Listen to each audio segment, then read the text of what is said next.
నీతిమంతుల గుడారాలలో వినబడుచున్నది సంగీత సునాదము.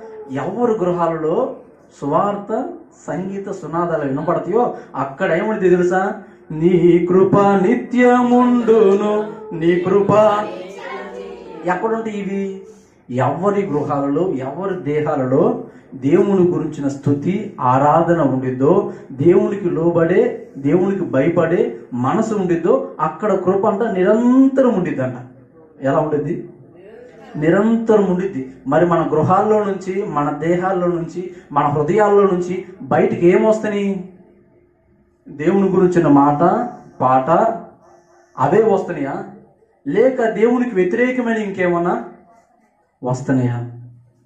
వ్యతిరేకమైన మన